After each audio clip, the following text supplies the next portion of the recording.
2022년 22살의 미아는 한 파티에 참석한 후 실종되었고 이후 사망한 채로 발견되었습니다.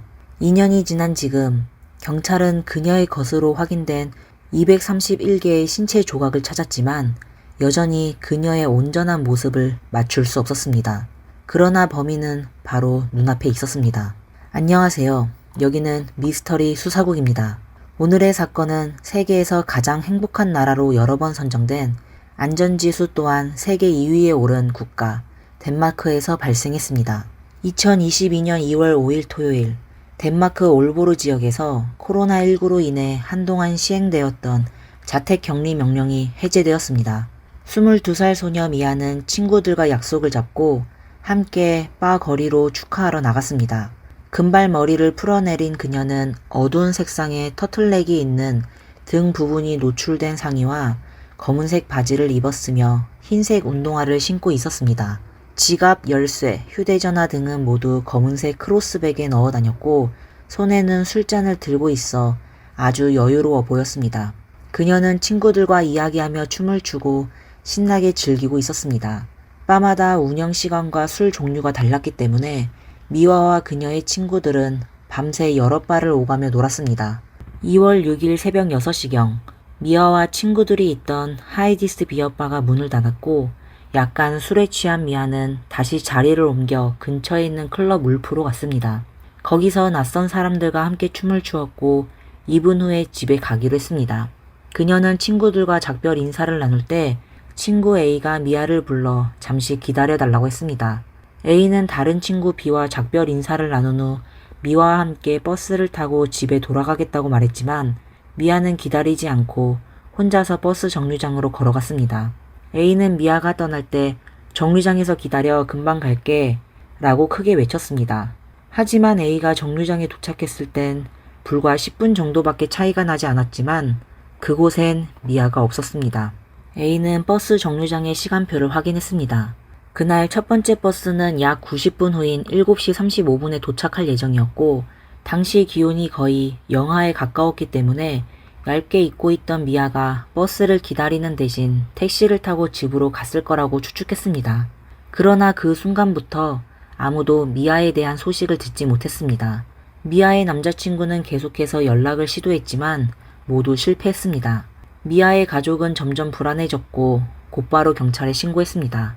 이웃과 친구들 또한 빠르게 반응하여 주요 소셜미디어에 실종된 미아를 찾는 게시물을 퍼뜨렸고 추운 날씨 속에서 직접 거리로 나가 그녀를 찾기 시작했습니다. 평범한 북덴마크 대학 간호학과 학생이었던 미아는 한순간에 지역사회의 초점이 되었습니다. 경찰은 전화, 동영상, 사진을 포함해 400건 이상의 제보를 받았습니다. 이 모든 제보를 하나하나 검토해야 했기 때문에 시간이 필요했지만 미아를 찾을 수 있을 거라는 희망은 여전히 남아 있었습니다. 하지만 실제로 유의미한 단서는 많지 않았습니다. 그러던 중 누군가 미아가 검은색 자동차에 탑승하는 것을 목격했다고 진술했는데 경찰은 미아가 원래 가려던 버스 정류장에서 CCTV 영상을 확보했습니다. 2015년형 검은색 폭스바겐 차량이 6시 9분쯤 미아가 마지막으로 나간 술집을 떠난 지 7분 후에 그녀와 버스 정류장 근처에서 마주친 장면이 담겨 있었습니다. 그 차량은 길가에 잠시 멈췄고 운전자는 차에서 내리지 않은 채 미아와 짧게 대화를 나눴으며 이후 차는 떠났고 미아 역시 그 차에 타고 사라졌습니다. 그러나 영상은 해당 차량의 번호판을 정확히 기록하지 못했습니다. 2월 8일 미아가 실종된 지 48시간이 넘은 시점에서 경찰은 또 다른 검은색 폭스바겐 차량에 대한 영상을 확보했습니다. 기술자들의 정밀 분석과 대조 끝에 해당 차량의 번호판이 앵무새 번호판이라는 것이 확인되었습니다. 앵무새 번호판은 상업용과 개인용으로 모두 사용 가능한 차량을 의미하며 번호판 왼쪽에 노란색 표시가 있어 택시 영업이 가능하다는 것을 나타냅니다. 하지만 미아의 가족들은 이 소식을 듣고 더욱 불안해졌습니다. 왜냐하면 이 차량들은 종종 법의 경계선에서 운행되는 투기 차량으로 간주되기 때문입니다. 차량 소유자가 앵무새 번호판을 사용하는 이유는 손님을 태워 돈을 벌기 위함일 수도 있지만 더 비싼 개인 차량 세금을 피하려는 목적일 수도 있습니다. 만약 그가 불법적인 투기꾼이라면 미아는 어떤 위험에 처해 있을까요? 미아가 안전하게 집으로 돌아올 수 있을까요? 다행히 경찰의 업무 처리 속도는 매우 빨랐습니다. 하루가 지난 2월 9일, 여러 대의 의심 차량을 추적하고 위치를 파악한 끝에 경찰은 사건 당일 목격된 그 검은색 폭스바겐 차량을 최종적으로 확인했습니다. 차량 전체를 포장해 검사 부서로 이송하여 정밀 조사를 진행하는 동시에 경찰은 2명의 용의 남성을 체포했습니다. 이들은 서로 알고 지내던 사이로 전과가 있으며 과거에 함께 경찰로 가장하여 사회 질서를 어지럽힌 적이 있었습니다. 그들의 첫 신문은 체포된 지 24시간도 안 되어 열렸습니다. 그중 한 명은 알리바이가 입증되어 즉시 석방되었으나 다른 한 명은 바로 구금되었습니다. 구금된 사람은 36살의 검은색 폭스바겐 차량 소유주인 토마스 톰슨이었습니다. 그는 사건 당일인 4일 전 자신이 어디에 있었는지 명확하게 설명하지 못했습니다. 신문 중 그는 단정한 복장과 공손한 태도로 임했고 답변도 논리적이고 명료했습니다. 그는 자신의 과거를 간략히 설명하며 어린 시절부터 유도를 배웠고 무장부대에서 하사관으로 복무한 후 전역해 훌륭한 전기 기술자가 되었다고 밝혔습니다. 하지만 그는 자신의 어두운 면도 인정했으며 한때 성적인 문제로 인해 범죄에 빠진 적이 있다고 설명했습니다. 토마스는 미아 사건과 자신은 아무런 관련이 없다고 주장했습니다. 그는 경찰이 철저히 조사한 후 자신의 결백을 밝힐 수 있도록 자진해서 4주 동안 감옥에 머물겠다고 했습니다. 이는 나중에 밝혀진 바로는 그의 완화 전술이었고 그는 경찰이 아무런 증거도 찾지 못할 것이라고 확신하고 있었습니다. 그러나 그는 경찰의 능력을 과소평가한 것이었습니다. 사건이 발생하기 4시간 전 토마스가 차량의 GPS 기록 장치를 수동으로 끈 사실을 경찰은 알아냈고 이로 인해 전문가들이 데이터를 즉시 확보할 수 없었습니다. 하지만 수색팀은 포기하지 않았습니다. 그들은 미아가 사라진 버스 정류장을 시작점으로 A로 표시하고 토마스의 집을 F로 표시하며 그 사이에 H와 D라는 2개의 대형 자연보호 구역을 경로에 추가했습니다. 이는 토마스의 과거 운행 기록을 근거로 한 것으로 그가 자주 방문했던 장소들로 경찰은 즉시 수색을 시작했습니다. 청문회 당일 오후 경찰견이 H 지점에서 미아의 머리끈, 브레이지어 패드 2장, 열쇠 1개를 발견했습니다. 이틀 후 D 지점, 토마스의 집 F 지점에서 차로 불과 10분 거리에 있는 곳에서 몇 개의 손으로 판 얕은 구덩이를 발견했습니다. 그 안에는 해체된 미아의 시신이 있었습니다. 법의학자들이 즉시 현장에 도착하여 정밀한 발굴과 조립, 표본 채취 작업을 진행한 결과 총 231개의 미아의 신체 조각이 수집되었습니다. 법의학자가 내린 사망 원인은 질식사였습니다. 그렇다면 이 사건은 정말로 토마스 혼자 저지른 범죄일까요? 감옥에 있던 토마스는 이 소식을 듣고 쓴 웃음을 지었습니다. 경찰과의 대화에서 그는 입장을 바꿔 일부 내용을 자백했지만 여전히 자신이 미아를 해치지 않았다고 주장했습니다. 그는 사건 당일 외부 날씨가 추웠고 미아가 얇은 옷차림에 외투도 없이 버스 정류장에 있는 것을 보고 미아에게 차를 태워줄지 물었다고 말했습니다. 미아는 자신에게 택시비가 없다고 했지만 너무 추워했기에 토마스는 그냥 조금만 줘도 된다고 말했고 미아는 망설이는 듯 보였습니다. 토마스는 잠시 생각한 후 미아에게 목적지가 어디인지 물었습니다. 미아가 말한 목적지는 토마스가 집으로 가는 길과 같은 방향이었습니다. 그래서 토마스는 순전히 선의로 미아를 무료로 태워주기로 했습니다. 그러나 미아가 차에 타고 난 후 상황이 토마스 본인도 놀랄 만큼 급격히 변했는데 술에 취한 미아가 토마스를 놀리기 시작했다고 했습니다. 토마스는 미아에게 진정하라고 말하면서 자신은 그녀가 취한 상태라 무슨 일을 하고 싶지 않다고 했지만 미아는 더욱 적극적으로 다가왔다고 했습니다. 토마스는 자신이 그런 유혹을 견디지 못했다고 인정하며 H 지점에 도착했을 때 그들은 서로 이성을 잃었다고 말했습니다. 하지만 갑자기 미아가 멈추더니 토마스에게 그가 군대에 있던 적이 있는지 물었다고 했습니다. 토마스는 자신이 중사로 복무했던 경험을 이야기했는데 미아는 이에 대해 강한 반응을 보였다고 합니다. 그녀는 갑자기 화를 내기 시작했고 아직 옷을 다 입지 않은 상태에서 강제로 차 문을 열고 뛰쳐나갔고 그러다 나뭇가지에 걸려 넘어졌습니다. 그리고 그 넘어짐이 너무나 불운하게도 그녀의 목이 꺾여 치명적인 상처를 입었습니다. 토마스가 미아에게 다가갔을 때 그녀는 이미 숨이 멎은 상태였습니다. 토마스는 당황한 나머지 미아의 시신을 차에 실어 자신의 집으로 가져갔고 그녀를 완전히 없애기 위해 여러 가지 방법을 시도했지만 그것은 결코 쉽지 않았다고 진술했습니다. 토마스는 자신에게 미아를 처리할 시간이 많지 않았다고 생각했기 때문에 그녀를 여러 조각으로 나누어 묶고 미아가 접촉했던 물건들, 예를 들어 자동차 시트, 미아의 가방, 그리고 시신을 분해할 때 사용한 도구들, 물통과 작업복 등을 모두 불태웠다고 했습니다. 하지만 그가 강조하기를 이 모든 것이 자신도 원치 않은 일이었고 미아의 유혹이 없었다면 자신도 그런 일을 저지르지 않았을 것이라고 주장했습니다. 또 미아가 갑자기 태도를 바꾸지만 않았더라면 그들은 친밀한 관계를 유지했을 것이라고 덧붙였습니다. 미아가 차에서 내린 이후의 일들은 그녀가 너무 충동적이고 부주의했기 때문에 벌어진 사고였으며 미아의 죽음은 운명이었고 자신은 단지 마지막 순간에 너무 당황해서 깊이 생각하지 못했을 뿐이라고 했습니다. 신문실에서 토마스는 경찰을 바라보며 그녀를 처리하는 과정에서 깊이 생각하지 못한 것뿐이다 라고 2번이나 반복했지만 그의 말을 믿는 사람은 아무도 없었습니다. 2023년 6월 이 사건은 정식으로 법정에 서게 되었고 검찰은 그들이 조사한 사건 경위를 재구성했습니다. 사건이 발생한 2022년 2월 6일 미아는 오전 6시 2분에 술집을 떠나 혼자 버스 정류장으로 향했습니다. 6시 9분 그녀는 정류장에 도착했고 그 순간 토마스의 차가 우연히 그곳을 지나갔습니다. 토마스는 차를 멈추고 창문을 내린 후 미아와 짧은 대화를 나누었고 미아는 그의 차에 탔습니다. 차 안에서 무슨 일이 일어났는지는 정확히 알 수 없지만 토마스는 미아를 H 지점으로 데려갔고 이는 미아의 예상에서 크게 벗어난 상황이었습니다.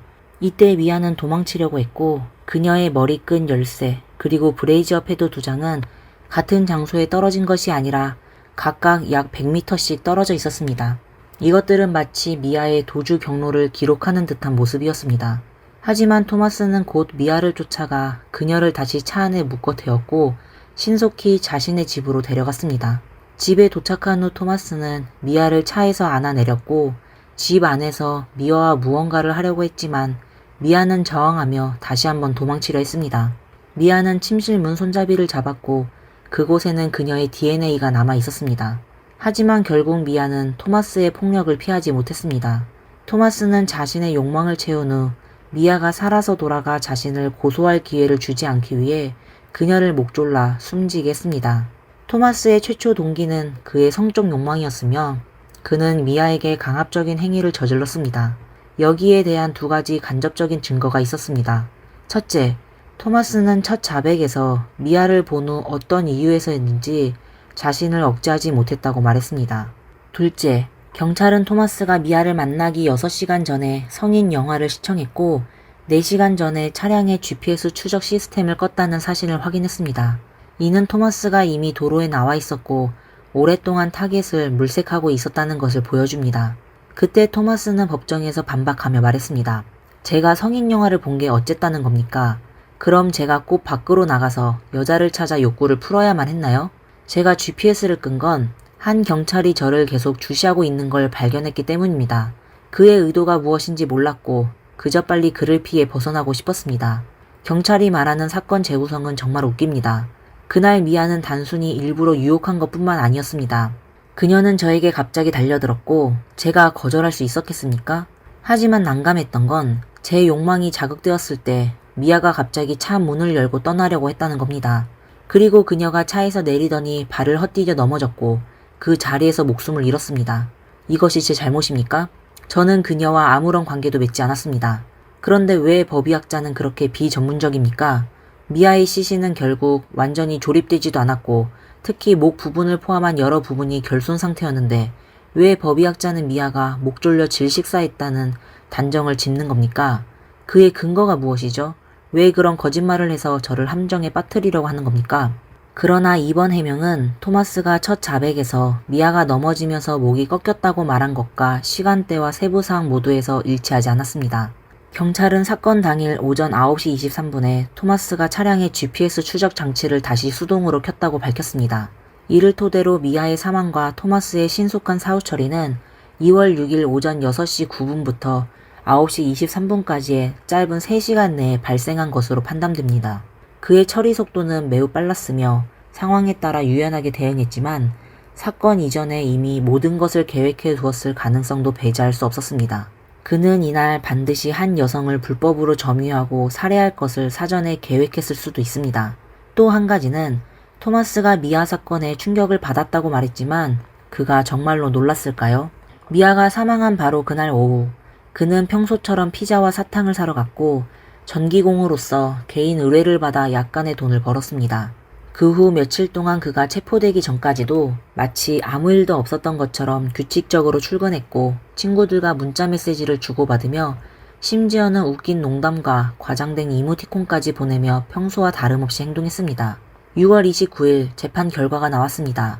토마스의 미아에 대한 성폭행 혐의는 실질적인 증거 부족으로 무죄가 선고되었지만 살인죄, 성폭행 미수, 그리고 시신훼손죄는 모두 유죄로 인정되었습니다.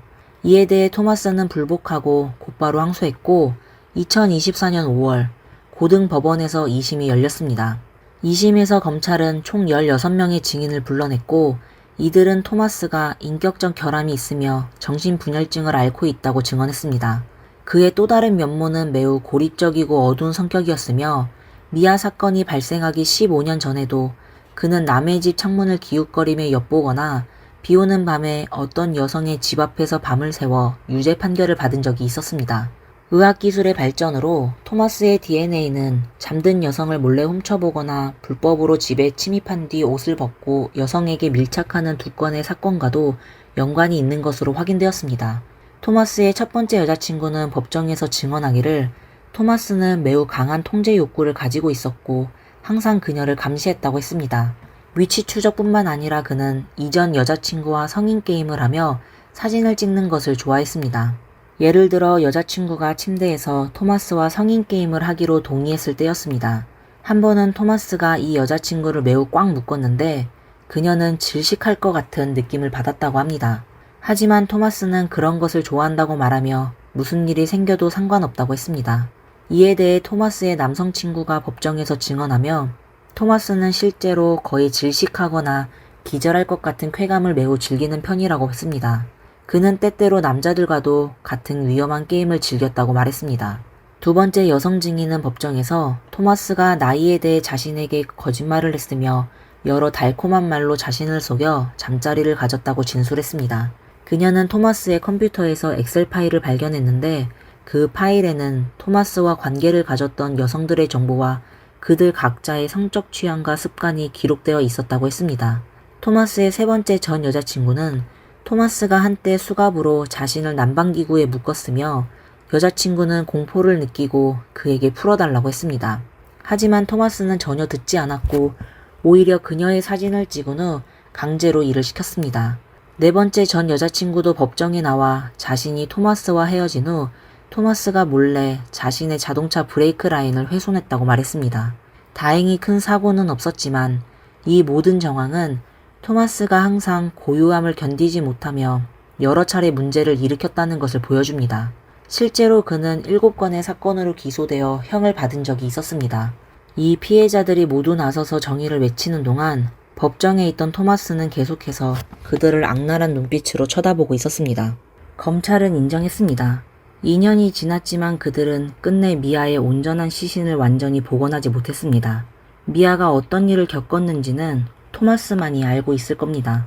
그러나 모든 증거, 예를 들어 토마스가 사건 전 영상을 시청한 점, 미아의 DNA가 토마스의 집에서 발견된 점, 그리고 토마스가 미아의 시신을 조잡하게 처리했다는 그의 자백 등은 토마스가 평생 감옥에 있어야 할 충분한 이유가 됩니다. 하지만 토마스는 여전히 자신이 미아에게 실질적인 성폭행을 하지 않았으며 미아의 죽음은 단순한 사고였고 자신은 단지 사후 처리를 잘못했을 뿐이라고 주장합니다. 2024년 5월 30일 고등법원은 원심을 유지하며 토마스에게 징역형을 선고했습니다. 다만 구체적으로 몇 년 동안 수감될지는 명확히 밝히지 않았습니다. 보도에 따르면 법원은 검찰 측이 요구한 종신형을 기각했으나 변호사 측의 감형 요청 역시 받아들이진 않았다고 합니다.